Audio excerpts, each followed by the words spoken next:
Os humanos mapearam cada canto do globo. Exploramos selvas e desertos. 0. Estudamos o espaço, mas avançamos apenas 11 quilômetros abaixo da superfície da Terra. Apenas 500 do caminho até o núcleo. Agora, estamos prestes a ir mais fundo.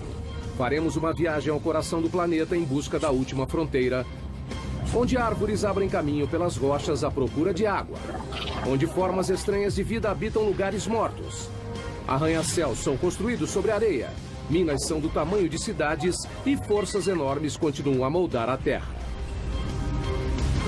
Vamos nos unir a cientistas, engenheiros e aventureiros, enquanto investigam, exploram e desafiam os mistérios subterrâneos. Em uma viagem ao centro da Terra. Chegar ao centro da Terra exige uma viagem de 6.400 quilômetros por 3 camadas subterrâneas distintas. A primeira é a crosta terrestre, uma camada superficial frágil com apenas 32 quilômetros de profundidade. Imagine a Terra sendo um ovo cozido. Na verdade, proporcionalmente, os continentes são 3 vezes mais finos que a casca do ovo e a crosta oceânica é quase 10 vezes mais fina. A crosta guarda muita coisa dentro dessa profundidade relativamente rasa. Sobrepõe-se zonas de carvão, água, sal, ouro, prata, petróleo. O mais interessante para nós que vivemos na superfície da Terra é que ou plantamos algo ou extraímos. Então, grande parte do nosso mundo vem do subsolo de diversas formas. Abaixo da crosta fica uma camada mais grossa, o manto, com 2.900 quilômetros de rocha derretida em movimento. Sob o planeta, há uma região extremamente agitada de rocha derretida, com pressão e temperatura alta. A mais de 3.780 graus Celsius, o manto está em agitação constante, rachando a crosta acima em grandes placas chamadas tectônicas. Essas placas agem moldando a Terra como em nenhum outro planeta. As placas que se movem centímetros por ano podem se juntar ou se separar com resultados incríveis. Temos vulcões em erupção na superfície, terremotos, e ainda conseguimos sobreviver nesse equilíbrio delicado. Por incrível que pareça, vulcões são fonte de riqueza e fertilidade. São os vulcões que trazem nutrientes e materiais para a superfície da Terra. E é por isso que temos os solos férteis. É de onde vêm os recursos minerais e é como se formam. 2.900 quilômetros abaixo, no núcleo externo, o ferro derretido guarda a chave para a nossa sobrevivência. Um campo magnético para o planeta que nos protege da radiação solar. Precisamos do campo magnético terrestre por causa da força intensa do nosso Sol. Por fim, alcançamos o núcleo interno, o ambiente natural mais mortal da Terra. E quando chega ao centro da Terra, a pressão é 3.600.000 vezes maior que a da superfície. É o suficiente para pegar essa rocha de granito e diminuir seu volume pela metade. Nossa incrível viagem começa a poucos centímetros abaixo de nós. Se retirarmos a camada superior da Terra, encontraremos um mundo de insetos. Nenhum tão difundido quanto o da formiga. Esse ninho deve ser bem grande. Formigas construíram incontáveis ninhos sob a superfície de todos os continentes, exceto na Antártica. Dá pra ver formigas saindo por cima. Parece que algumas delas carregam larvas. Formigas existem há 120 milhões de anos. São anteriores a dinossauros como o tiranossauro. Dividiram a Terra com estegossauros e tricerátops. São 140 mil formigas para cada humano. Eu não conheço outro inseto social que seja tão difundido. É uma sociedade que se estende por trechos imensos do ambiente terrestre. Formigas são rápidas. A velocidade delas é equivalente a um humano correndo a 65 km por hora. E são fortes. Podem levantar até 20 vezes o próprio peso, como um homem adulto levantando um carro. Mas o que mais fazem é construir ninhos. Surpreendentemente, uma tarefa crucial para os humanos. Os ninhos ajudam o ar e a água a penetrar no solo, mantendo-o fresco e fértil.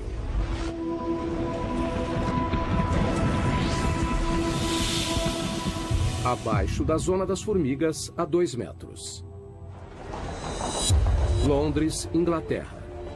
2 metros abaixo dessas ruas movimentadas estão as veias e artérias que suprem as necessidades da vida moderna. 45 mil quilômetros de rede de gás. 31 mil quilômetros de cabos elétricos. 64 mil quilômetros de encanamento. E o descanso final para milhões de pessoas. A 7 palmos é uma frase comum para morto e enterrado. Mas onde surgiu? A história teve início em Londres em 1665. A cidade sofreu uma epidemia de peste negra. No seu auge, o número de mortos chegou a mais de 7 mil por semana. O prefeito de Londres tentou impedir a propagação da infecção e ordenou que as sepulturas das vítimas da peste tivessem pelo menos 7 palmos de profundidade. Acreditava-se que os mortos poderiam infectar as pessoas saudáveis. Então, enterrar os corpos a 2 metros parecia fundo bastante para conter a doença. Mais tarde, as pessoas descobriram que a peste era transmitida através das pulgas e ratos pretos. No final, o surto de 1665 causou cerca de 72 mil mortes. 1 em cada 6 moradores de Londres. A cidade foi poupada apenas no ano seguinte, quando o grande incêndio de Londres acabou com todos os ratos. Mas a tradição da profundidade da sepultura foi espalhada pelo mundo.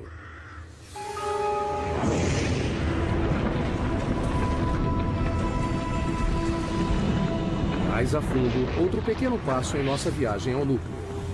5 metros abaixo. Só há uma criatura capaz de viver nessa profundidade. Esses túneis são o lar do cão da pradaria, o maior cavador do mundo. Um animal que tem um impacto surpreendente em nosso ecossistema. Os cães da pradaria adultos têm 30 centímetros e pesam cerca de 1,5 kg, mas no subterrâneo são literalmente escavadeiras.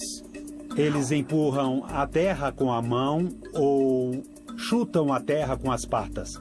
E a parte mais interessante é que usam a cabeça como uma britadeira. Uma toca pode ter 5 metros de profundidade e mais de 90 metros de comprimento. É maior que um campo de futebol. E também incrivelmente complexa.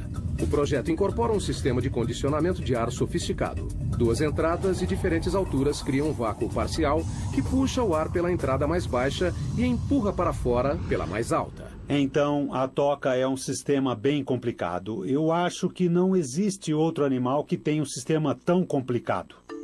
Essas pequenas criaturas têm uma importância inesperada para outros animais.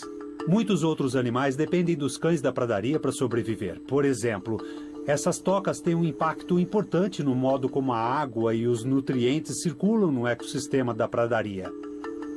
A grama com elas é mais nutritiva. O terreno se beneficia com a presença de cães da pradaria. A escavação traz ar para o solo e os dejetos ajudam a fertilizá-lo. No início de 1800 havia 400 milhões de cães da pradaria, mas os fazendeiros os viam como peste e atiravam ou os envenenavam. Hoje existem menos de 100 milhões. Péssima notícia para as áreas onde vivem. Eles não fazem mais parte do ecossistema da pradaria como faziam antes, há 200 anos, porque não há número suficiente para povoarem o local e terem o impacto que precisamos. Então teremos mais corujas buraqueiras, os bisões irão se alimentar, as salamandras também. Por um lado, eles não estão ameaçados, mas o ecossistema da pradaria, como deveria ser e como era há 150 anos, esse está ameaçado. A próxima parada na nossa viagem ao núcleo é a 15 metros. Aqui, em muitos lugares do mundo, formas de vida superiores desaparecem. A Terra dá lugar a rochas. Começamos a encontrar carvão. O carvão se formou há cerca de 300 milhões de anos. Foi um processo único. O clima era mais quente e úmido do que hoje. Um grande pantanal dominava as regiões equatoriais da Terra. Com a queda de árvores e apodrecimento da vegetação no solo pantanoso, sedimentos sobrepostos foram comprimidos em rochas. Hoje, o carvão gera 1/3 da eletricidade do mundo. 7 bilhões de toneladas por ano são produzidas mundialmente. As maiores minas de carvão estão na China, Rússia e Estados Unidos. Só o estado da Pensilvânia produz 1% do fornecimento mundial. 1.500 pessoas viviam na cidade de Centralia, na Pensilvânia. Era uma pequena comunidade idílica. A gente andava de uma ponta a outra e conhecia todos na cidade. Era um jeito bom de viver. Hoje é uma cidade fantasma. Tudo por causa de um terrível acidente. Em 1962, uma queima de lixo foi iniciada propositalmente em um aterro ao lado do cemitério da cidade. Eles queriam limpar o aterro e colocaram fogo lá. Ele se espalhou por uma abertura que levava aos labirintos profundos das minas, velhas minas de carvão abandonadas que passam abaixo da Centralia. Alcançando uma profundidade de 15 metros, o fogo atingiu cerca de 180 hectares, o tamanho da Baixa Manhattan. E não parou por aí. O que alimenta o fogo é o carvão antrácito, rico em carbono e de combustão lenta. Muito bem, se olhar para a orientação da rocha, do leito de rocha, vai ver que se inclina neste sentido, indicando a tendência de um vale sinclinal. E na região do carvão antrácito, a maioria do carvão é encontrada nesse vale. Queimando a 650 graus Celsius, o ponto de fusão do alumínio, o fogo consumiu o solo e a rocha até não restar mais fundações.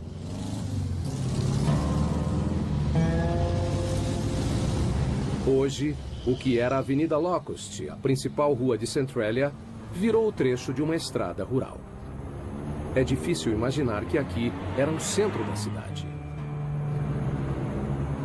Temos aqui uma fotografia de como era a Centralia desse ponto, onde nós estamos agora. Era aqui que John Coddington tinha um posto de gasolina e, olhando ali na frente, aquela árvore morta é a mesma árvore dessa foto. E as ruas eram lotadas de casas, era, sabe, uma do lado da outra. E agora não existem mais, todas estão... a natureza está reivindicando o lugar e não sobrou muito do que a cidade costumava ser.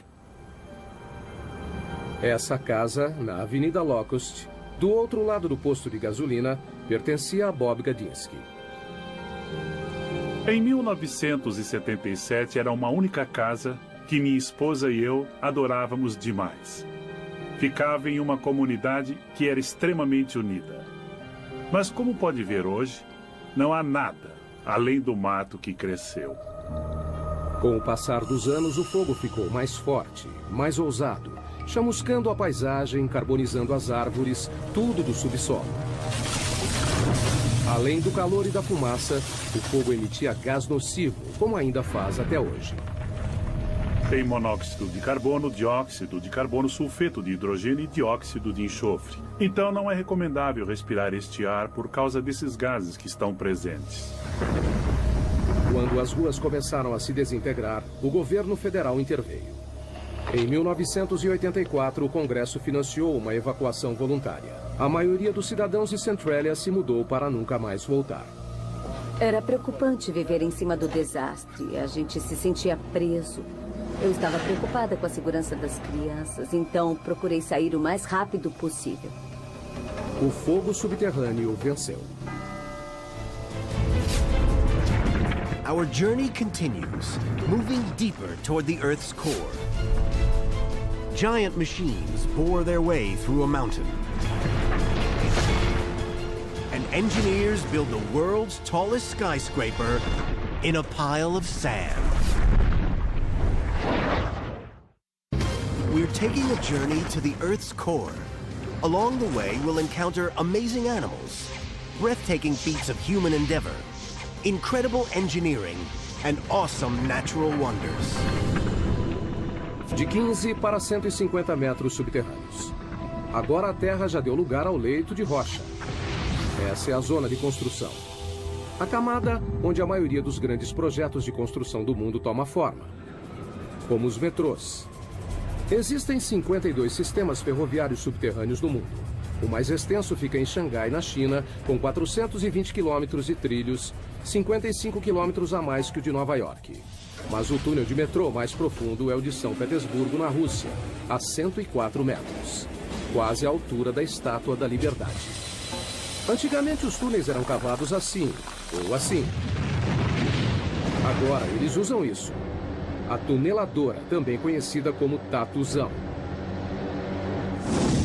A tuneladora foi usada pela primeira vez em 1956 para cavar o túnel de esgoto do rio Humber, em Toronto.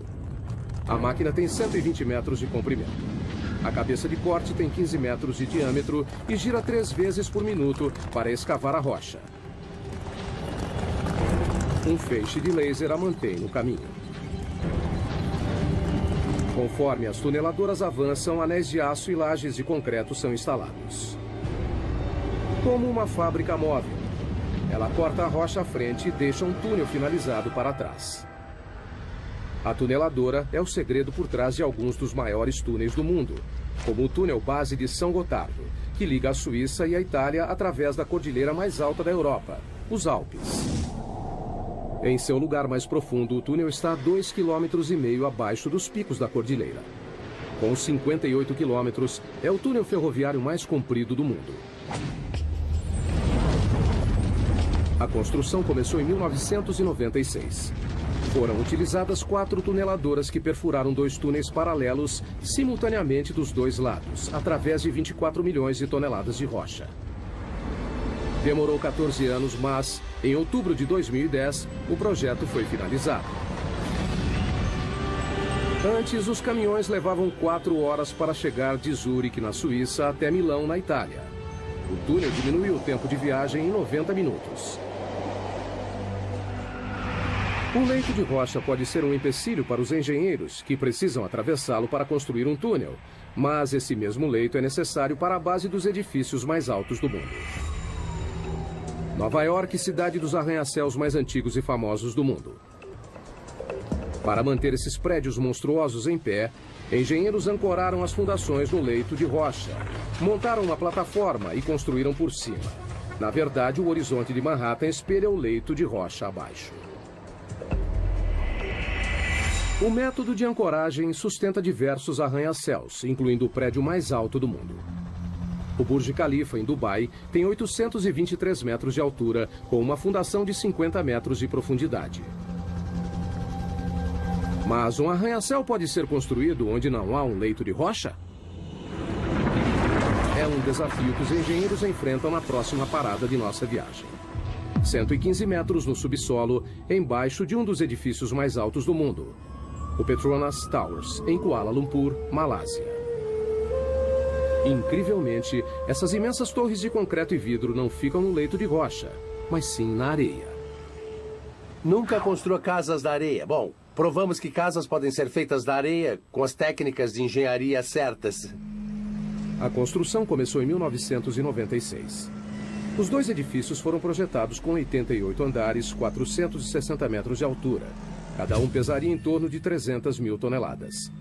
No começo, a ideia era colocar as fundações em leito de rocha, mas análises revelaram que a rocha abaixo do local de construção se curvava acentuadamente para baixo, como um penhasco subterrâneo de quase 185 metros. Se continuassem, as torres ficariam metade sobre o topo do penhasco e metade fora. Um convite para o desastre. Se mantivéssemos a posição original, não haveria a torre desabaria. O local da construção estava em uma área confinada do centro. Não havia espaço para construir as 2 torres inteiramente no leito de rocha. Então, decidiram erguer toda a construção fora do leito de rocha. Mas isso significava fazer as fundações em uma camada de areia, através do solo macio. As fundações seriam mantidas no lugar pelo atrito, a mesma força que mantém um prego na madeira. Um prego é colocado num pedaço de madeira, da mesma forma que os pilares em atrito estão colocados em toda essa zona de terra abaixo dessa torre. A equipe de construção teve trabalho. Foram colocados 104 pilares sob cada torre, com 3 metros de distância entre eles. Praticamente uma floresta de concreto e aço. Alguns pilares têm 115 metros de profundidade. Em 2011, são as fundações mais profundas de qualquer prédio do mundo. A engenharia subterrânea alcançou o impossível. 2 torres de 460 metros, construídas sobre areia. Os engenheiros usam a geologia há tempos para guiá-los em seu trabalho. Mas a geologia pode ser imprevisível. O próprio termo leito de rocha remete a algo resistente, mas não é sempre assim. Um leito de rocha pode ser bastante antigo. Essa rocha tem 1,6 bilhão de anos. Mas também é bastante vulnerável a um elemento simples: a chuva.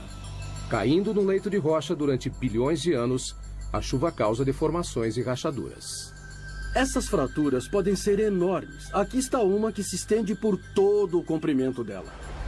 A água acaba formando cavernas, de onde pode passar para grandes lagos e rios subterrâneos. Mais profundamente, encharca a rocha como uma esponja. Na verdade, também deve ter de 5 a 10 oceanos de água dentro das rochas da Terra. 99% da água doce do mundo encontra-se no subsolo. As maiores reservas estão na China, Rússia, África e Estados Unidos. O aquífero Ogallala é o maior dos Estados Unidos. Estende-se do Nebraska ao Texas, cobre 450 quilômetros quadrados, uma área do tamanho da Suécia, e chega a 150 metros de profundidade. Mas em muitos lugares do mundo, a água subterrânea está secando. Isso significa que pessoas, animais e plantas precisam ir mais fundo para conseguir o que resta. A próxima parada em nossa viagem subterrânea, a raiz mais profunda do mundo, 120 metros. Mpumalanga, África do Sul. Em uma encosta sobre as cavernas Eco fica um bosque de figueiras de 150 anos. Elas sobreviveram a um duplo desafio: crescer em rochas e sem nenhuma fonte de água aparente. Quando olha isso, parece que saiu do Senhor dos Anéis. Raízes e rochas normalmente não se misturam. Árvores geralmente crescem em solo fértil, mas o clima aqui é árido. Não há chuva durante metade do ano. As figueiras precisam de 23 litros de água por dia para sobreviver e até quebram rochas para conseguir.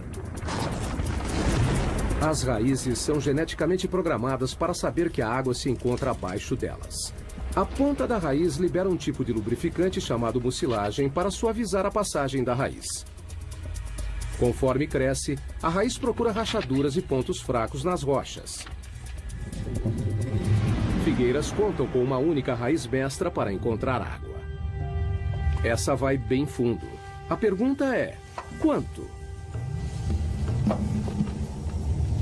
Bom, lá vamos nós, descendo para as profundezas da Terra. Quanto mais fundo, mais difícil, não é? Não é maravilhoso o que a Mãe Natureza faz? Só para procurar água? Puxa, essa raiz está meio esquiva. Tomara que a gente encontre alguma coisa mais na frente. Finalmente, Burroughs vê algo. Nossa, finalmente. A 37 metros de profundidade está o primeiro sinal de uma raiz de figueira. Demora 70 anos para a raiz chegar nessa profundidade. E quando encontra a umidade, a viagem acaba. Até o final da raiz, a profundidade é 120 metros. Estamos vendo as raízes mais profundas do mundo. Nesse momento tem água aqui. Tem água sendo bombada abaixo da minha mão até a árvore. O caminho todo até a superfície. Down through layers of rock, our journey continues. 100 feet deeper than the tree root. The pressure has climbed 220 pounds per square inch, 15 times greater than at the surface. Not the most hospitable place to spend the night, you'd think.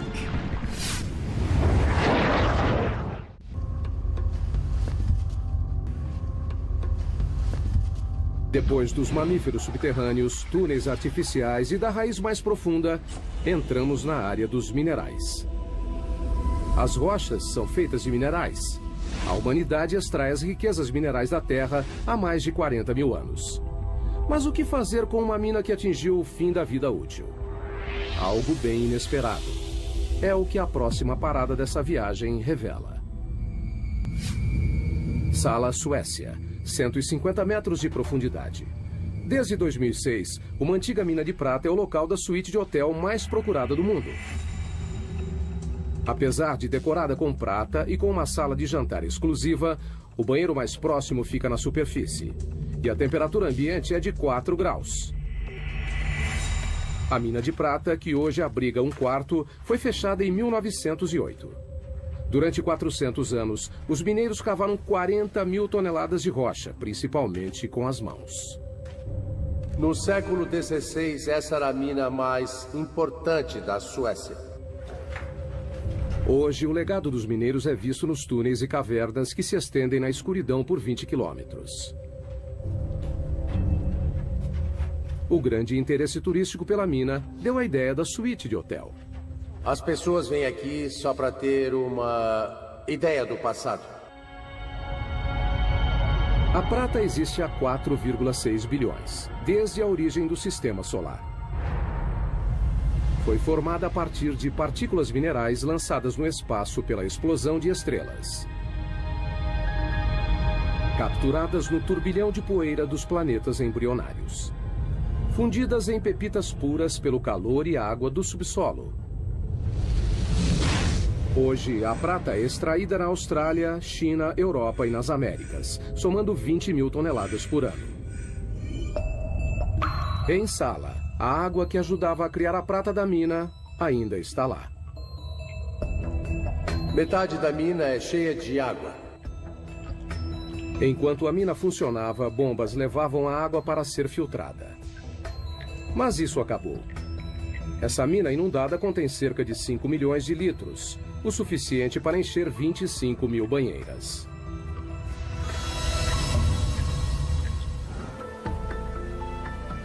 Marco e Tatya Hannistow alugaram a suíte de hotel subterrânea para comemorar o 15º aniversário de casamento. Tá certo? A ideia foi dela. Perfeito. Bom, eu queria fazer uma grande surpresa para ele. E alguma coisa especial.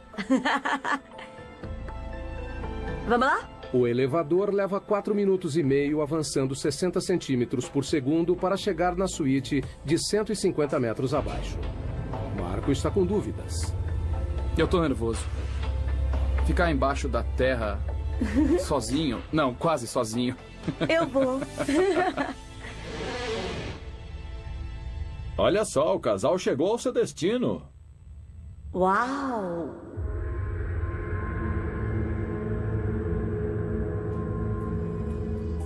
Ai, isso é maravilhoso. Quando o casal senta para jantar, Marco ainda está um pouco apreensivo. Maravilha, agora só tenho que ter coragem para dormir. Mas no fim ele consegue passar a noite. Uma noite inesquecível. A água subterrânea é o maior agente para mudanças no subsolo. Ela não só reage quimicamente com os minerais para criar metais como a prata, mas também pode literalmente derreter a rocha. Cidade da Guatemala 2010. Um estrondo repentino, queda de alvenaria. Quando a poeira baixou, a única coisa que restou foi um buraco enorme. Com 30 metros de profundidade e 20 metros de largura, um quarteirão inteiro desapareceu. A cidade da Guatemala é construída sobre calcário poroso. O fluxo de água subterrâneo dissolveu a rocha, deixando somente uma camada superficial frágil, que poderia ceder a qualquer momento. Inacreditavelmente, o desabamento tirou apenas uma vida. Mas já é o segundo grande buraco na cidade em 3 anos. As dolinas, como são chamados, são assustadoras e às vezes mortais, mas alguns podem fornecer muitos dados científicos. A próxima parada em nossa viagem subterrânea também é na América Latina, a 335 metros. Zacatón, México. Nessa dolina cheia de água não há espaço para a vida. Abaixo da superfície plácida não há ar. Mas uma forma de vida cresce aqui, micróbios. E eles são bem estranhos. Todas as bactérias e formas de vida precisam sobreviver num ambiente anaeróbico, o que acaba levando a formas de vida incomuns. Em 2006, a NASA enviou uma equipe para estudar os micróbios de Zacatón. O primeiro passo foi descobrir o formato do interior da dolina. Não sabíamos o tamanho e nem a profundidade. Era tudo uma grande incógnita. Então trouxeram uma nova tecnologia, Um robô em formato de ovo projetado para ir aonde outras sondas não conseguiam. Eles o apelidaram de Depth X. Ele tem propulsores em todas as direções, então pode ir para todos os lados, consegue girar e fazer qualquer movimento necessário para encontrar o caminho num ambiente tridimensional. O Depth X tem 2 metros de largura e 1,5 de altura, quase do tamanho de um quadriciclo. O que o torna especial é que não usa controle remoto, ele se dirige sozinho. Assim que some da superfície, fica completamente por conta própria. E nesse período, então, ele precisa tomar as decisões sozinho. Para enxergar, o robô depende do sonar, uma tecnologia desenvolvida no início do século XX para emitir ondas sonoras potentes pelas paredes e o chão da dolina. Como um morcego voando em uma caverna escura, o robô cria um mapa em 3D, atualizado e contínuo em sua memória. A habilidade do Depth X em pensar por conta própria foi algo pioneiro na engenharia robótica. Para poder mapear, para coletar uma amostra ou voltar para a superfície, são escolhas que dependem somente dele. Depois de 50 mergulhos, o Depth X conhecia cada centímetro do lugar. As pessoas se perdem em grutas e não sabem se estão na segunda ou terceira interseção. Um robô como o Depth X faz um bom trabalho para distinguir dessas situações confusas e, em alguns casos, faz melhor que as pessoas. Em pouco tempo, os segredos de Zakaton foram desvendados.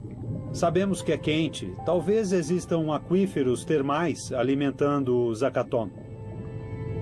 Mas a maior surpresa foi a descoberta de mais de 100 tipos de bactérias, incluindo 6 novas espécies de micróbios chamados de arqueia, que têm um estilo de vida estranho, à custa de enxofre. Uma das árqueas tinha enxofre dentro do organismo, então estava metabolizando o enxofre, o enxofre da água e usando como fonte de energia. A descoberta confirma que a vida não precisa das mesmas condições da Terra para se desenvolver. Um dia, um descendente do Depth X pode acabar fazendo uma viagem pelo espaço.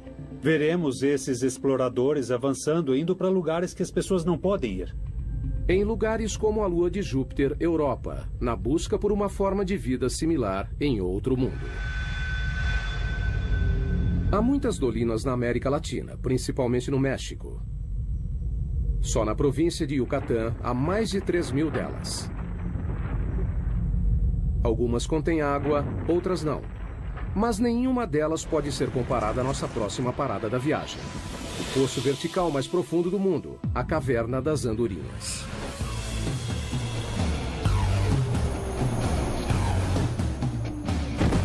Para alguns paraquedistas, essa gruta representa um desafio único. Você vai para a beirada e olha para baixo. E quando você pula, sente a corrente de ar.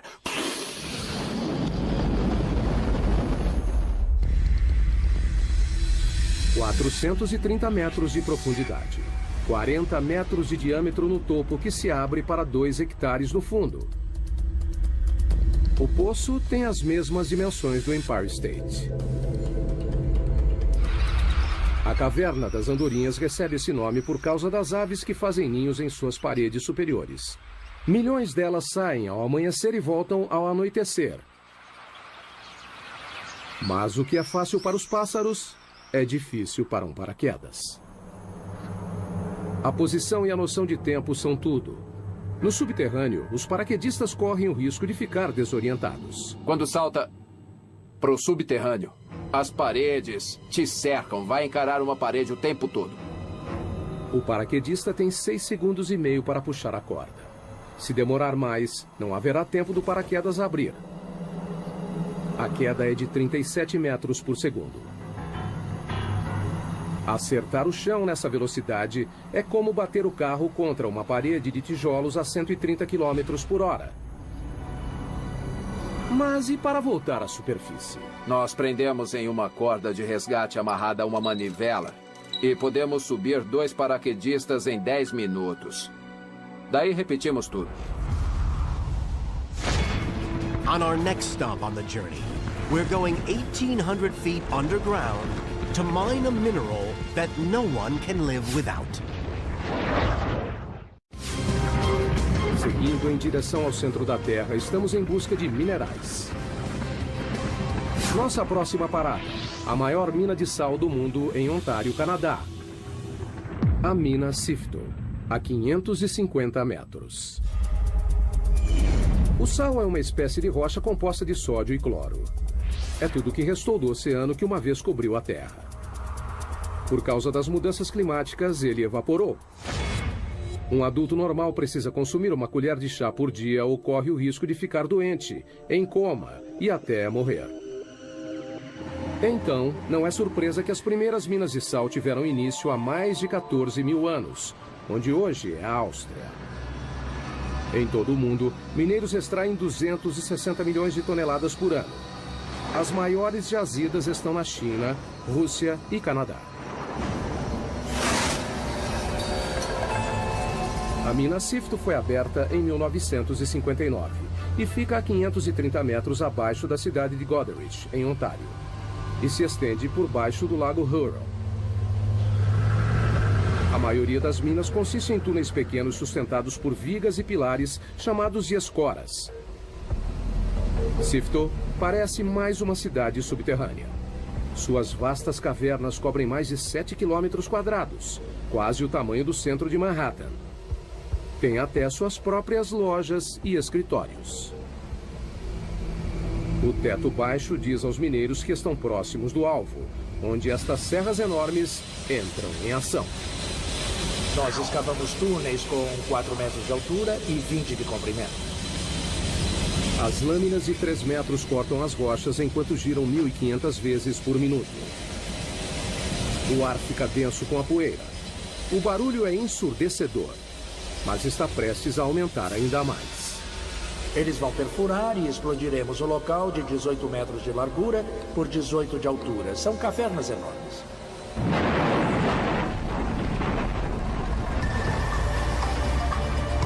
Caminhões gigantes levam as rochas cortadas de volta para a mina e colocam nas mandíbulas de um triturador faminto. Os caminhões descarregam 10 vezes por hora, o tempo todo, 7 dias por semana. Nos 4 minutos em que esse monstro é carregado, lascas de 250 quilos são reduzidas a pedras menores. Esteiras levam o sal para o silo regulador. É um tanque enorme que coloca o sal dentro dos baldes que sobem e descem e mandamos o sal para cima. Mas esse grande silo é uma vantagem enorme para nós. Com o silo regulador, todo o processo pode ser feito no subterrâneo. Estamos falando de uma taxa de 24 a 26 mil toneladas içadas por dia e temos capacidade para mais que isso. Todo dia, essa mina produz sal suficiente para metade da população mundial. E a Sifto acredita que pode manter a produção por mais 250 anos.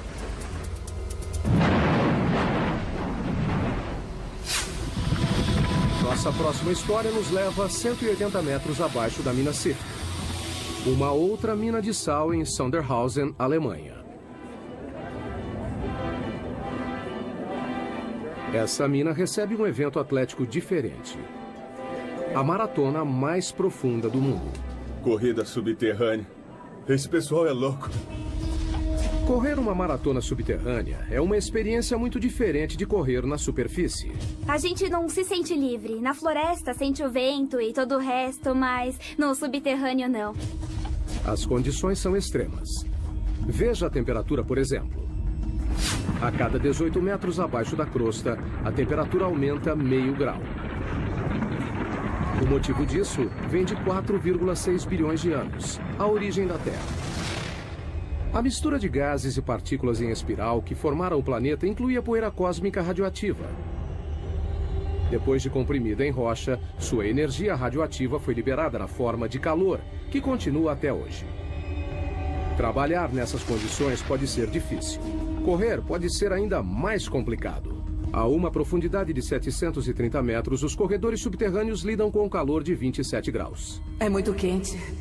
Parece um inferno. 40% de umidade. O ar não é muito bom. Aqui embaixo, acho que esse é o pior problema. E um percurso difícil. A corrida é executada em um circuito desigual que sobe e desce 215 metros em cada volta. Quando leva um tombo aqui, pode se machucar muito feio.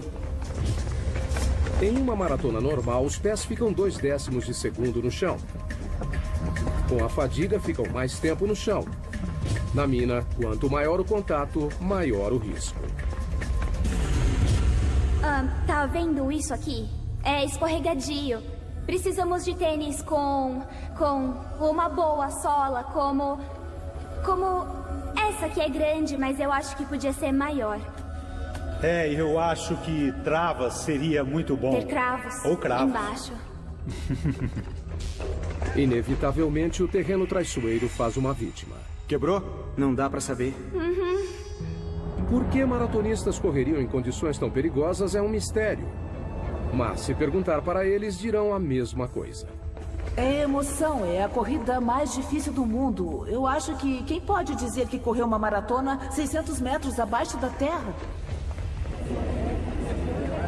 Depois de passar metade do dia no subterrâneo, os maratonistas estão livres para voltar à superfície. A temperatura quente, o ar seco e as duras condições foram temporários. Mas para 33 mineiros chilenos em 2010, sair não foi tão fácil. O teto do túnel desabou e os prendeu a 730 metros, a mesma profundidade da maratona. Os mineiros suportaram um calor de 27 graus, o ar denso com pó de rocha, escuridão e isolamento. Eles nem tinham certeza de que sairiam de lá. A entrada do resgate teve que ser aberta através de uma rocha vulcânica chamada basalto, famosa por deslizamentos repentinos. Temendo provocar um novo desabamento, equipes de todo o mundo usaram tecnologia moderna para cavar a entrada do resgate. Foi um processo lento. Depois de 69 dias, todos os 33 mineiros foram resgatados. Foi um dos maiores resgates de minas de todos os tempos. Heading down, half a mile, 3/4. We're now beyond the 1 mile mark. Buried under 6,800 feet of solid granite, this underground lab is hunting one of the smallest objects in the universe. Moving down, 1 mile under the Earth, we've seen world-beating feats of engineering, space-age robots, the minerals we need every day, and an underground marathon. Estamos nos aproximando do local mais profundo em que um humano já esteve. Esse é o laboratório científico mais profundo do mundo. É bem movimentado aqui. O Observatório de Neutrinos de Sudbury, ou Snow Lab, está a 2 quilômetros abaixo do centro de Ontário. 2 experimentos estão em andamento. Um deles está na fase final de comissionamento. 3 experimentos grandes estão em construção. Os cientistas estão à procura de algo que só pode ser visto a 2 quilômetros abaixo da superfície. Partículas minúsculas de matéria cósmica, chamadas neutrinos. Tão pequenas que 200 setilhões deles caberiam em um grão de areia. São 200 com 24 zeros. Não é uma surpresa que os neutrinos sejam fracos. Elas são partículas incrivelmente leves e, normalmente, passariam pela Terra completamente despercebidas. Cientistas descobriram os neutrinos em 1956. Estão em todo lugar do universo. Para detectar algo tão pequeno, precisa filtrar e excluir os raios gama, os raios X e a radiação ultravioleta que constantemente bombardeiam a Terra do espaço.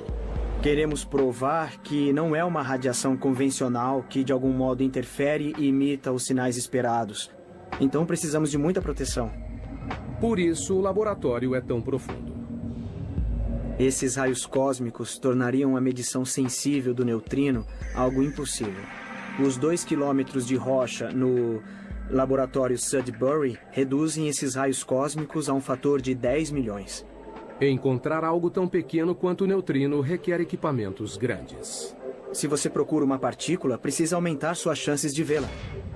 Cobrindo uma área de 7.250 metros quadrados, tão grande quanto 6 piscinas olímpicas, as câmaras e túneis interligados do laboratório parecem mais uma estação espacial ou uma base lunar do que um laboratório subterrâneo. O laboratório levou 18 anos para ser construído e custou cerca de 70 milhões de dólares. Neutrinos deixam um pequeno traço de luz quando atravessam certas substâncias. Essa caverna já abrigou 60 mil toneladas de rocha. Agora, abriga uma esfera de 12 metros, que comporta 760 litros do líquido conhecido como água pesada, uma forma natural de H2O mais sensível aos neutrinos devido ao seu grande peso molecular. O neutrino causa uma reação que gera luz, que reage com os detectores de foto. Então, dá para descobrir sua energia, direção e por aí vai. Nessa profundidade é difícil transitar pelo laboratório. O elevador desce a 640 metros por minuto. Depois tem 1,5 km de caminhada. A temperatura ambiente é de 27 graus. É quente por causa da pressão nessa profundidade. Ao redor deles, a rocha está sendo espremida a mais de 544 atms, mais de 500 vezes a pressão atmosférica na superfície. Quando fizeram o laboratório, enfrentaram um desafio: criar um ambiente subterrâneo puro. Mantemos as fontes de poeira e contaminação no mínimo absoluto graças ao esforço constante na limpeza. Na entrada, eles passam por um processo rigoroso de descontaminação para remover poeira, que pode arruinar os experimentos delicados. Isso envolve tirar tudo que vestiu na mina, tomar um banho completo e colocar roupas limpas que nunca foi usada fora da mina. Além da poeira, as pessoas espalham detritos próprios continuamente. 600 mil partículas da pele por hora.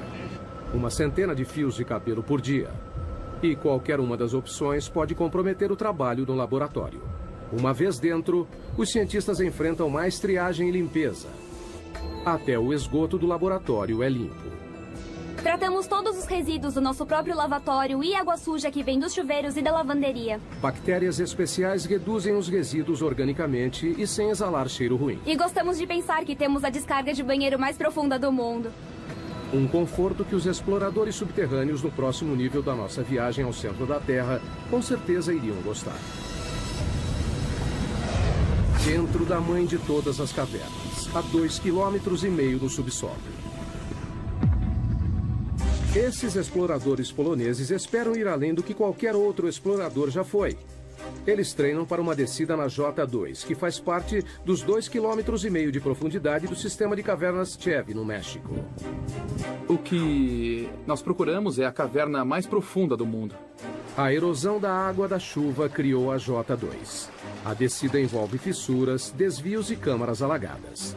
Passar por esse percurso subterrâneo não será fácil. Temos que continuamente treinar para conseguir isso. A descida de 2,5 km é tão profunda quanto a altura do Monte Santa Helena. Por isso, os exploradores precisam se equipar como montanhistas subterrâneos. Arnesses, cordas, grampos e capacetes. A caverna Kasprovia Nizhnia, na Polônia, tem condições similares à J2. Só não é tão profunda. O treinamento da descida começa. Conforme a equipe desce, a frequência cardíaca sobe para 140 batimentos por minuto. Os exploradores geralmente queimam 6.000 calorias por dia, quase o dobro do normal diário. A gente tem que trazer muito alimento para a caverna. Na expedição verdadeira, cada explorador carregará mais de 27 quilos de alimento para um acampamento até quase metade do caminho. Mesmo que seja cansativo carregar todo esse alimento para cá, porque estamos a pouco mais do que 1 quilômetro, é essencial, porque a gente precisa encher a barriga. Os exploradores adoram entrar no subterrâneo. Quanto menor e mais apertado, melhor. Para mim é como um parquinho. É brincar com os amigos. Mas a verdadeira J2 não é um jardim de infância. Ela contém passagens tão apertadas que até os exploradores mais experientes achariam assustadoras. Eu sou pequena, então não costumo me sair mal em lugares apertados, mas não entro em lugares muito apertados. Eu acho que odiaria isso. Para passar pelas fissuras, os exploradores precisam reunir toda a experiência e habilidade. Porque se você escorregar apenas 20 centímetros, você pode ficar preso em uma fissura. O que poderia ser fatal, já que o resgate não conseguiria chegar tão longe. A descida continua. Os exploradores seguem a viagem. Você desce, desce e desce cada vez mais e você não pode pensar em subir, só em descer cada vez mais. O maior desafio da J2 é a água. A gruta leva a uma série de câmaras alagadas chamadas fossas. São 3 dias rastejando, pulando, escalando e descendo para chegar nesta passagem alagada, cheia de água, onde você precisa usar o equipamento de mergulho e então o jogo começa. Se chover enquanto estiverem no subterrâneo, a equipe corre o risco de ficar presa. Na última expedição, a J2, 2 equipes ficaram presas nessa caverna. Mas com o avanço do treinamento, uma volta para o México é uma perspectiva que ainda deseja. Nossa equipe era de 6 pessoas, nós descobrimos a entrada, então sinto como se fosse nossa caverna. A essa profundidade há ar e água, mas não há luz do sol. Por isso, os exploradores não costumam encontrar muita vida. Então, cientistas que procuram pistas sobre a origem da vida na Terra devem ir mais além. No fundo do mar. Aonde quer que vá, no fundo do oceano, vai encontrar água que carrega vida microbiana. No litoral de Vancouver, na Colômbia Britânica, o submergível Alvin faz o mergulho. Pensamos nos estudos como nossas missões da Apollo. Alvin é um mini submarino de águas profundas de 16 toneladas e 7 metros de comprimento. Ele leva uma equipe de 3 pessoas a 2,5 km de profundidade na busca por micróbios gerados no interior da Terra. Os micróbios não se parecem com nada da superfície. 75%, no mínimo, do conteúdo genético dessas vidas nós não conseguimos reconhecer. É isso que o Alvin procura. Água quente saindo debaixo do leito do mar, que é rica em micróbios. Estamos começando a entender que eles existem, só não entendemos direito exatamente como. Essas aberturas podem atingir temperaturas de 400 graus Celsius. São resultado do movimento das placas tectônicas. O litoral de Vancouver fica sobre a placa Juan de la Fuca, uma das mais de 12 placas que estão em constante movimento. Quando as bordas das placas se afastam, criam fissuras gigantes no leito do oceano. A água é sugada, aquecida no subsolo e então liberada por aberturas no fundo do oceano em um ciclo contínuo, trazendo os micróbios com ela. A equipe de Katrina não faz ideia de até onde existe vida dentro da crosta. Essa é uma das coisas mais surpreendentes. Não sabemos até onde há vida. Para descobrir, estão instalando sensores conhecidos como rolhas, em uma área de 3.240 km² do leito do mar, 2 vezes maior que o tamanho da cidade de Los Angeles. As rolhas de 2,5 metros são equipadas com monitores de pressão e temperatura. Foram colocadas em posição 460 metros abaixo do leito do mar, num total de 3.200 metros da superfície. O objetivo é rastrear o caminho da água quente dentro da crosta terrestre. Temos que entender o fluxo da água, quais os tipos de micróbios que existem lá. É só seguir a água que encontrarão micróbios. The next stop on our journey to the Earth's core, 7 miles down, we join an exclusive club. The 2 men who managed to set a depth record that's never been beaten. Our journey to the Earth's core continues. We're on a quest to reveal how modern life depends on the mysterious underground forces that shape our planet. As riquezas minerais do planeta regem a maior parte da economia mundial. Quanto mais raro, mais os mineiros cavarão para encontrá-lo. Tautona, África do Sul. Viajando a 16 metros por segundo, os mineiros levam 1 hora para descer os 3.000 metros até o fundo da mina mais profunda do mundo. A missão: achar ouro. O ouro é formado a partir da poeira cósmica, de um modo parecido com a prata, só que é mais raro. Menos de 200 toneladas foram extraídas desde o início dos registros históricos. A produção da Tautona, de 12,5 toneladas por ano, fornece metade da oferta mundial de ouro. Assim que o elevador abre, um sopro de vento quente recebe os mineiros.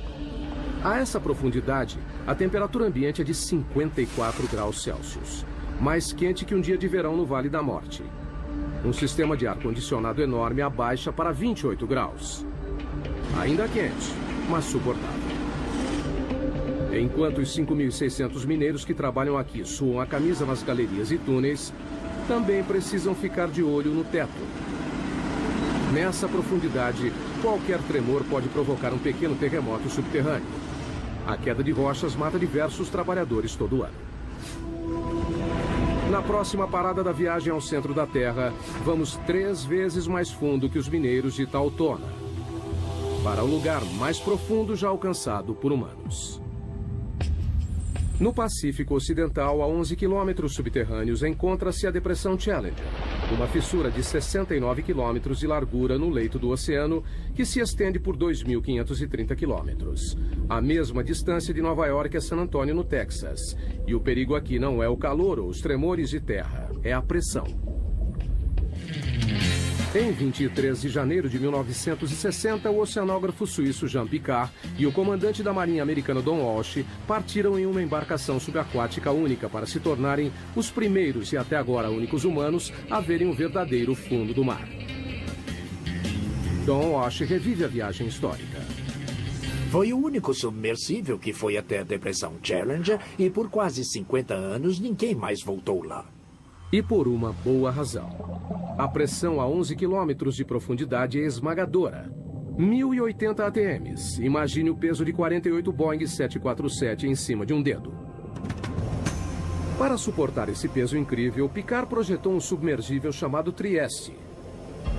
Com 15 metros de comprimento, 4 metros de diâmetro, ele pesava 51 toneladas, quase o tamanho de um caminhão de lixo médio carregado. Para a proteção, a equipe ficou em uma esfera de aço de 2 metros de diâmetro de 16 toneladas. Não tinha espaço para as pernas. A gente tinha meio metro cúbico para 2 pessoas. É quase o tamanho de uma geladeira doméstica. O que, levando em conta a água a 1 grau Celsius negativo, não parecia tão ruim assim. A temperatura dentro do casco era aproximadamente a de uma geladeira também. Para flutuar, o Trieste foi suspenso por uma boia, um tipo de balão submarino. Mas ao contrário de balões que voam no céu, a equipe não conseguiu usar hélio. Então decidiram usar outra coisa. Todos sabemos que petróleo é mais leve que a água, então o Trieste usou gasolina. Foram necessários mais de 85 mil litros de gasolina para conseguirem flutuabilidade.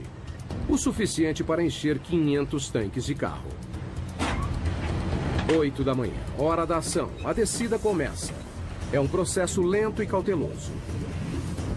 O tamanho e o posicionamento das janelas da cabine do Trieste dificultam a visão. Esta é a janela de visão principal. É uma peça de acrílico de 18 centímetros de espessura.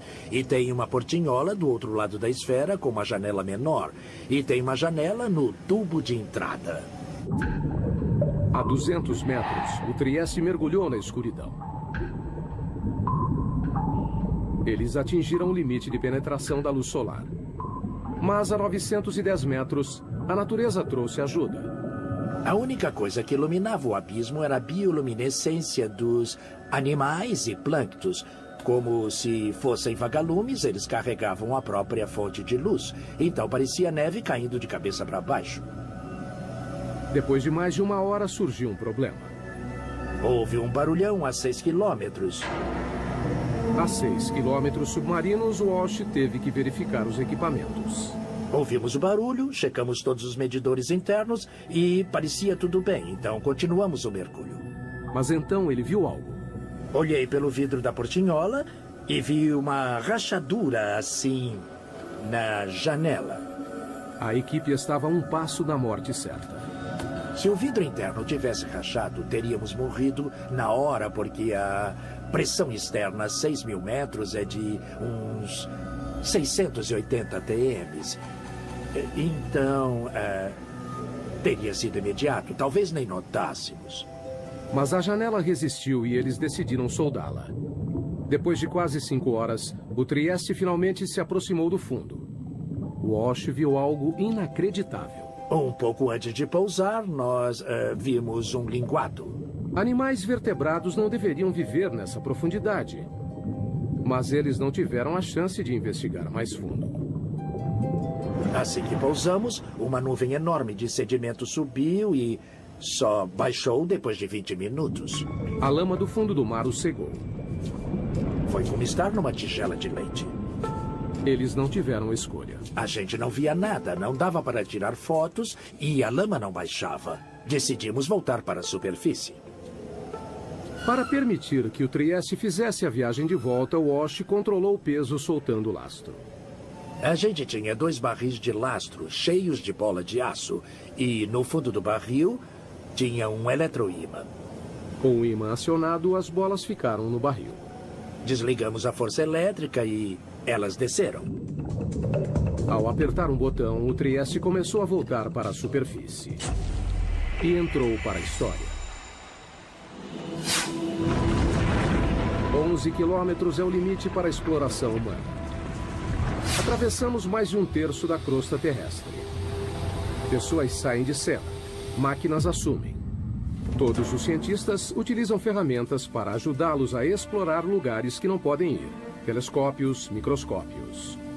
Mas geólogos enfrentam um problema diferente. O engraçado é que eu não posso dizer o que existe a 30 centímetros abaixo do chão que pisamos, porque não consigo ver através da rocha. A solução parece óbvia. Perfurar a rocha e olhar. Mas é uma abordagem repleta de problemas. Península de Kola, noroeste da Rússia, 1989. Em um ponto castigado pelo vento, na fronteira com o Círculo Polar Ártico, cientistas embarcam em um plano ambicioso. Com despesas enormes, um buraco incrivelmente fundo foi perfurado para alcançar o limite entre a crosta terrestre e o manto. São 35 quilômetros subterrâneos. Para reduzir o atrito, usaram um método de perfuração novo. Ao invés de toda a cabeça de escavação, somente a broca foi inserida, bastante lubrificada com lama e óleo. A 6 quilômetros, a perfuração descobriu fósseis de plâncton de 18 milhões de anos em um estado de conservação impressionante. A 11 quilômetros, encontraram rocha de 4,4 bilhões de anos. Zircão, o mineral mais antigo do planeta. Mas com o aumento da temperatura a cada metro, nos 12 quilômetros, ela chegou a 300 graus Celsius. A perfuração parou de repente. A temperatura aumenta muito rápido conforme avança para o interior do planeta. Com a profundidade dos buracos, a broca de metal não aguenta e então começa a se derreter. Pelos próximos 14 anos, houve tentativas de retomar a perfuração, mas todas fracassaram. Não temos equipamentos nem materiais que suportem a temperatura e pressão que existem a dezenas de quilômetros subterrâneos. O poço superprofundo foi abandonado em 2003. Então, se não conseguem perfurar, o que os geólogos fazem? Usam os ouvidos. Não vemos o que há dentro do planeta, ouvimos o que há dentro do planeta. Sismógrafos, como são conhecidos, são leitores que monitoram os sons dos movimentos das rochas no subsolo. Eles literalmente ouvem os terremotos. Há terremotos de magnitude 6 ou maior a cada 3 dias em média. E isso faz o mundo se modelar. As vibrações mudam de acordo com a densidade da rocha. Dados que geólogos podem ler. Conseguimos fazer imagens tridimensionais do que forma o planeta inteiro, monitorando milhares de terremotos com milhares de sismógrafos durante muitos anos. But seismometers have limits too. They cannot always reveal exactly what's inside the different layers of rock. And in the hunt for oil, that can be dangerous. We've come a third of the way through the Earth's crust on our journey to the core. We've climbed caves and dug through mines, encountered strange life forms, and reached the depth limit of human exploration. Pessoas ao redor do mundo dependem dos recursos sob nossos pés.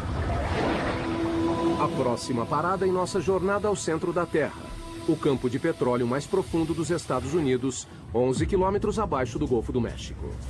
Há mais de 6.000 plataformas de petróleo no litoral do Texas e Louisiana, com capacidade de suprir 25% do petróleo dos Estados Unidos. Mas não é fácil de obter. É preciso atravessar 1,5 km de mar e depois mais 9,5 de pedra. Como fica mais difícil de achar petróleo e gás, avançamos mais e mais para águas fundas e fazemos buracos mais profundos. A perfuração em águas profundas está passando por uma revolução nos litorais do Egito, África Ocidental, Brasil e no Golfo. É maravilhoso termos a tecnologia para avançar tão profundamente. Mas a tecnologia tem suas limitações.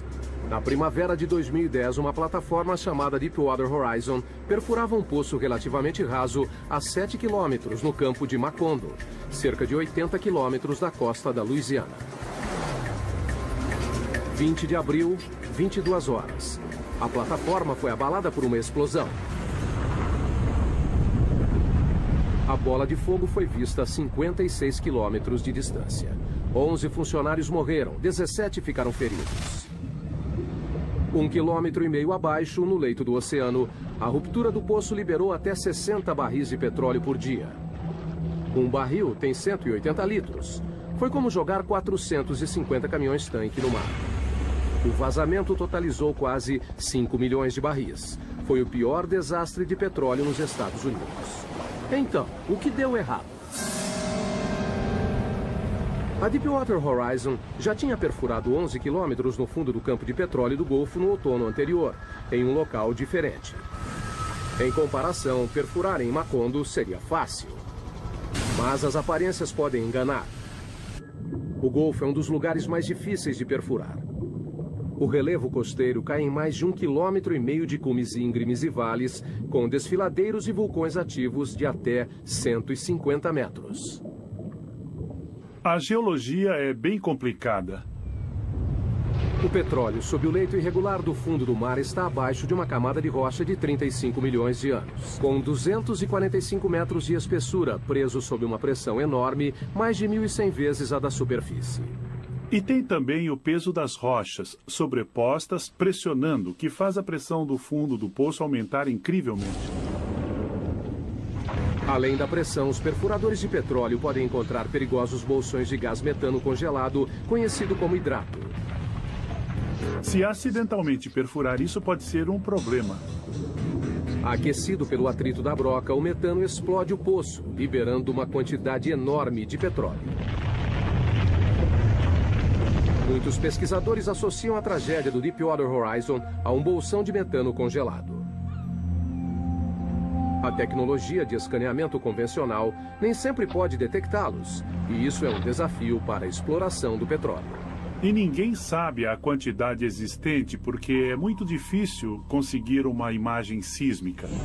Agora, os exploradores estão usando uma nova geração de sensores de fundo do mar para ajudá-los a detectar o gás congelado antes de se tornar uma ameaça. Literalmente, nós o descemos pela lateral do navio e ele afunda até o leito do oceano, usando uma âncora de concreto pesada, e fica lá por vários dias ou até vários meses. Ao contrário do sismógrafo padrão, esse sensor não mede as ondas sonoras geradas pelo movimento tectônico da Terra. Ao invés disso, detecta eletricidade. Medimos as propriedades eletromagnéticas do leito do mar, a condutividade elétrica. A eletricidade vem do campo magnético da Terra. Quando encontra a radiação do Sol na atmosfera superior, gera uma corrente mundial dentro da crosta, que alcança o núcleo externo da Terra. Mas ela é fraca. Medimos menos de 1 nanovolt no fundo do oceano. Os sinais que nos interessam são pequenos. A corrente passa por diferentes rochas dependendo da facilidade com que conduzem ou resistem à eletricidade. Ao medir essa corrente, os sensores fornecem uma imagem mais detalhada do que há na rocha, fazendo a distinção entre um bom condutor, como a água, e um mau condutor, como o petróleo. O que é bom porque gastar 100 milhões de dólares perfurando um poço de água salgada é perda de tempo. Como o petróleo, o hidrato de metano também tem baixa condutividade, mas existe a pouca profundidade abaixo do leito do mar. Para encontrá-lo, é preciso dar um choque na Terra. E é isso que esse instrumento que está na minha frente vai fazer. Eles o chamam de SUSY. da sigla em inglês para Instrumento Aquático de Energia Elétrica. Ele usa uma fonte de 2.000 volts com corrente de até 500 amperes. Um mini-raio, 5 milhões de vezes mais forte que a dose necessária para matar um ser humano. Nós descemos com um cabo de reboque atrás dos navios de pesquisa, muito próximo do leito do mar. Alimentamos com energia e ele gera uma corrente elétrica que é injetada na água por uma antena. E então eles medem o resultado. Uma leitura superficial que mostra uma rocha resistente à eletricidade pode significar que ela contém bolsões de hidrato. Só o tempo poderá dizer se o escaneamento eletromagnético ajudará a reduzir os riscos de explosões em campos de petróleo submersos. Enquanto isso, a técnica está sendo cada vez mais usada por cientistas. É como examinar uma panela de sopa fervendo e ver tudo o que está acontecendo. E revela muitas coisas sobre o movimento das rochas no interior da Terra. Com as imagens de alta resolução dos sismógrafos, podemos perceber pequenos detalhes do que acontece no interior do planeta, coisa que realmente não era possível durante muitos anos. Moving further down, 10 miles, 20 miles toward the bottom of the crust. Tectonic plates are on the move, triggering deadly earthquakes. While molten rock held rigid by pressure pushes at every crack and fissure, waiting for a chance to explode to the surface. Estamos quase na metade do caminho pela costa. Cerca de 5 quilômetros mais fundo do que qualquer ser humano já foi. Não é um lugar muito agradável. Aqui a temperatura da rocha é de 480 graus, quente o bastante para derreter vidro. A pressão é de 1.500 ATMs. E estamos à procura de terremotos. Em todo o mundo, as placas tectônicas se chocam e se curvam contínua e lentamente. Uma média de 2,5 cm por ano, quase a velocidade do crescimento das unhas. Mas na superfície, esse movimento pode ter um impacto devastador. Janeiro de 2010, Porto Príncipe, Haiti. Um terremoto de magnitude 7 balançou a cidade. O choque principal durou apenas 10 segundos, mas os tremores continuaram por 2 semanas. Nessa parte. Aqui, ó. No final, 230 mil mortos. Quase 300 mil edifícios destruídos. E 2 milhões de desabrigados. Foi o 4º pior terremoto da história. Terremotos têm o potencial para ser o tipo de desastre natural que é o mais catastrófico. No Haiti, a linha de falha que causou essa devastação tinha apenas 64 quilômetros de comprimento e se moveu 2 metros. Ainda assim, os tremores desencadearam forças inimagináveis. Existe muita energia armazenada na Terra quando a onda vem até a superfície. O choque ondulou no solo como um cobertor, em ondas de até 4 metros de altura. Quando atingiu a superfície, a onda se concentrou, refletiu e então voltou. Portanto, a intensidade da onda nesse local deve ter sido o dobro. Esse é o Centro de Pesquisa em Terremotos da Universidade da Califórnia, em Berkeley. Aqui, cientistas trabalham destruindo coisas. Esses são alguns modelos de teste de colunas de canto e pode ver que estão bastante danificadas. Essas pilhas de entulho são restos de testes de laboratório. O fruto do trabalho científico para criar o edifício perfeito à prova de terremotos. Cientistas descobriram que se um terremoto acontece uma vez, ele se repetirá no mesmo local. Não é uma questão de ser, mas de quando. Simulação. Na Califórnia, infelizmente, temos terremotos com bastante frequência e por isso nós queremos estar preparados para o próximo. As opções são se mudar ou se proteger. Simulação. Nós temos que nos preparar para os terremotos com projetos melhores.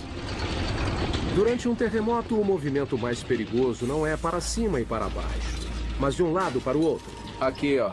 nessa parte. Este engenheiro trabalha em um projeto para deixar as paredes mais resistentes aos movimentos laterais mortais que derrubam edifícios. Criamos um tipo de conexão aqui, então ela faz a transferência da carga lateral. Esses painéis são ligados por chapas de aço que recebem a tensão. As placas podem quebrar sem que a parede desabe. Os painéis são uma mistura de concreto e fibras de aço para os tornarem mais flexíveis e menos quebradiços. Foram projetados para serem danificados. A equipe de Berkeley usa uma variedade de equipamentos para submeter novos projetos a lentos processos de destruição. Este enorme bloco de concreto tem 8 metros de comprimento e 7,5 de altura. Pesa 300 toneladas. Há muita energia latente presa em toda essa estrutura. Quando esses 4 cilindros hidráulicos empurram o bloco, eles transferem a energia para as estruturas em teste. Nesse caso, as estruturas são as colunas e vigas semelhantes à de um arranha-céu. Ninguém sabe qual será o resultado. É a primeira vez que testamos algo desse tipo. O objetivo é levar tudo ao limite. O edifício é empurrado em uma direção e as vigas são giradas contra as colunas. O aço curvou, mas a estrutura sobreviveu. Um começo promissor para esse projeto.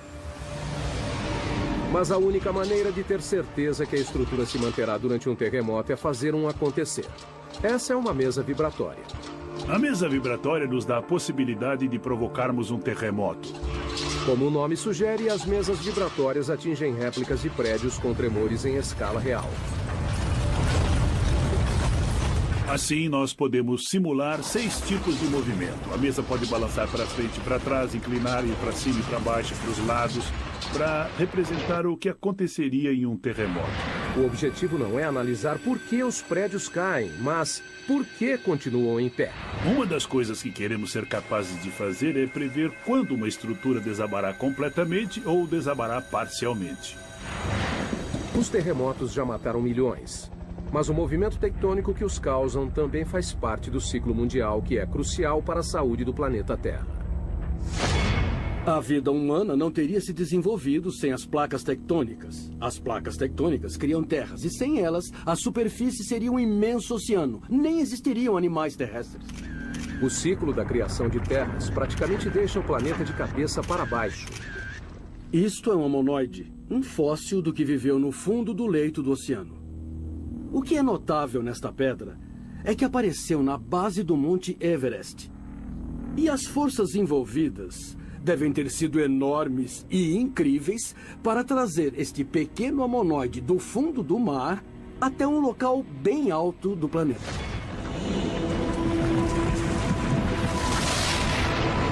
E a fonte dessas forças estão mais abaixo das placas tectônicas. É a próxima parada da nossa jornada ao centro. 35 quilômetros abaixo está o manto. Uma vasta região com 2.900 quilômetros de profundidade que compreende 70% da massa do planeta. Aqui, a corrida para ver quem provoca mais mudanças nas rochas é entre a temperatura e a pressão. A 56 quilômetros, a pressão é 16.500 vezes maior que a da superfície. Mais do que um humano aguentaria. Essa câmara de alta pressão ilustra o impacto que isso teria no corpo humano desprotegido.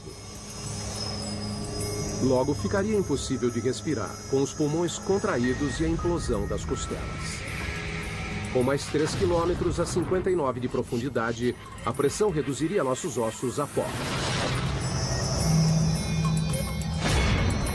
Mas a temperatura também sobe, graças à liberação de energia radioativa do manto. O calor de 980 graus é capaz de amaciar as rochas. Elas começam a se transformar em magma. Magma é o que acontece quando a rocha atinge a temperatura de fusão e vai do estado sólido para o líquido. Ela pode atravessar grandes distâncias de terreno quando é expelida para a superfície da Terra. Enquanto percorre a superfície, o magma se mistura com uma série de substâncias que o tornam ainda mais volátil. Magma é a combinação fascinante de rocha derretida e gases dissolvidos, como água e dióxido de carbono. Logo abaixo da superfície, o magma se acumula em lacunas e vácuos nas rochas, que os cientistas chamam de câmaras. A câmara mais profunda detectada até hoje fica 33 quilômetros abaixo de Oahu, Havaí. A maioria tem menos de 10 quilômetros. As câmaras lentamente se enchem de magma. Com o aumento da pressão no subterrâneo, o magma é forçado em direção à superfície. Uma hora o ponto de ruptura é atingido. O resultado, erupção vulcânica. Uma das imagens mais poderosas do interior da Terra é dos poucos lugares onde o interior vem para a superfície, como no vulcão. 500 milhões de pessoas no mundo vivem bem perto de um vulcão. Uma única erupção pode ser catastrófica. Vulcões podem subir bem depressa e, em alguns casos, levaram dezenas de milhões de anos para serem criados. Acontecem sem aviso, chegam a 530 graus e é quase impossível de serem parados. Abril de 2010. O vulcão Eiffel entra em erupção na Islândia. Liberou 99 milhões de metros cúbicos de cinzas, o bastante para encher 40 mil piscinas olímpicas. Uma nuvem de cinzas de 9 quilômetros foi para o ar. Espalhou-se por mais de 1.800.000 quilômetros quadrados. Maior que a área do Alasca. A erupção provocou uma paralisação de 6 dias dos aviões em todo o hemisfério norte e segurou mais de 1 milhão de passageiros por dia. Os serviços voltaram ao normal depois de um mês. We're moving deeper, 1,800 miles down through the mantle toward the boundary with the core. Conditions here would vaporize a human being instantly. Yet here lies the protector of all life on Earth, a mysterious magnetic field. And beyond that, the goal of our journey, the center of the Earth. Estamos chegando ao núcleo externo em nossa jornada ao centro da Terra.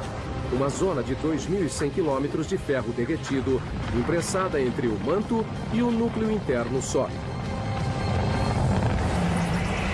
Para chegar aqui, passamos por água e rocha. Combatemos temperatura e pressão. E revelamos os segredos subterrâneos que moldam nossas vidas. Mas um mistério permanece.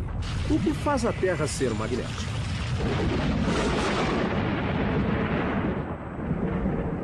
O campo magnético da Terra se estende por 72 mil quilômetros no espaço. Ele protege o planeta da força total da radiação solar. Um único brilho solar de 2 horas libera 10 bilhões de toneladas de partículas radioativas. Energia suficiente para abastecer os Estados Unidos por 10 mil anos ou evaporar nossa atmosfera. Sem o campo magnético para bloqueá-las, as partículas solares acabariam com a vida na Terra. Precisamos do campo magnético da Terra por causa da força intensa do nosso Sol. O campo se origina do núcleo externo rico em ferro. A próxima parada da nossa jornada, 2.900 quilômetros subterrâneos. A temperatura aqui é de 4.420 graus, quente o suficiente para vencer a rigidez e derreter o ferro. Quando o ferro se desloca, de alguma maneira, gera eletricidade. Cientistas a chamam de efeito dínamo. O efeito dínamo se refere à produção de campos magnéticos por movimento. Mas como a movimentação de ferro fundido abaixo da superfície gera um campo magnético, é um dos grandes mistérios da Terra. Não sabemos realmente como essa turbulência na movimentação de metal líquido dá origem ao dínamo. São apenas movimentos aleatórios. Essa esfera gigante pode fornecer respostas. É um modelo mecânico da Terra. Parte de um experimento da Universidade de Maryland que tenta descobrir por que a Terra é magnética. A esfera tem 9 metros de diâmetro, pesa 23 toneladas e tem rotação de até 130 quilômetros por hora. Nós tentamos conseguir a velocidade verdadeira e, assim, tentar imitar as condições de um planeta. O núcleo externo é feito principalmente do mesmo material da esfera. Ferro, um bom condutor elétrico. O núcleo interno é magneticamente fraco. Ninguém sabe por quê. Mas como um dínamo gigante, o movimento em torno dele cria um campo magnético. Claro que Lathrop não pode reproduzir as condições reais do núcleo externo. Não podemos chegar ao centro, então não dá para ver como acontece diretamente. Mas ele acredita que pode chegar perto. Para obter os resultados, ele precisa encher a esfera com 3.217 litros de um líquido. Até agora, só usou água. Mas planeja usar sódio líquido fervente. O sódio é inflamável. Temos que ser bem cuidadosos com os riscos de incêndio. Mas além do ferro fundido, é o único material que pode fazer o trabalho. O sódio tem a vantagem de fundir a uma temperatura relativamente baixa e é um excelente condutor comparado ao ferro líquido. A esfera é o mais novo de uma série de experimentos. Começamos a construir experimentos do tamanho da mão, depois de uma bola de basquete, depois, sei lá, bolas de ginástica. Esse foi o maior até hoje. Mas até agora, assim como o campo magnético da Terra, o resultado do experimento ainda é uma incógnita. Nenhum dos experimentos anteriores geraram o próprio campo magnético, mas temos todos os ingredientes necessários para conseguir o dínamo.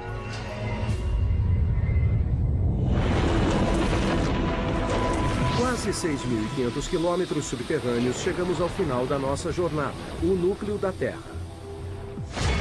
Uma massa de ferro com 2.400 quilômetros de diâmetro, com uma área de superfície um pouco maior que a América do Sul. A temperatura aqui é igual à da superfície do Sol. Mas o peso de todo o planeta apoiado nele mantém o ferro rígido. A pressão é muito intensa. É mais que 3,5 milhões de vezes maior que na superfície.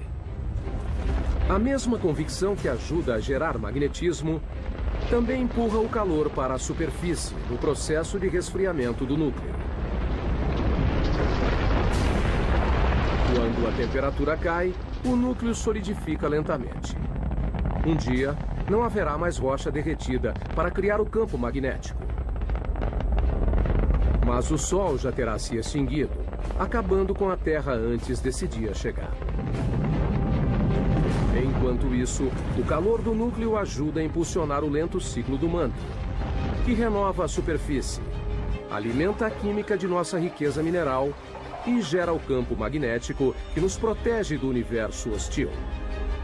As chances de se encontrar outro planeta como a Terra são realmente mínimas. Descemos quase 6.500 quilômetros para o fim da nossa jornada. Vimos túneis que atravessam montanhas e minas do tamanho de cidades. Passamos por fogo e inundação, terremotos, vulcões, pressão esmagadora. E descobrimos o segredo mais profundo da Terra. É o que acontece no subterrâneo que mantém o planeta vivo.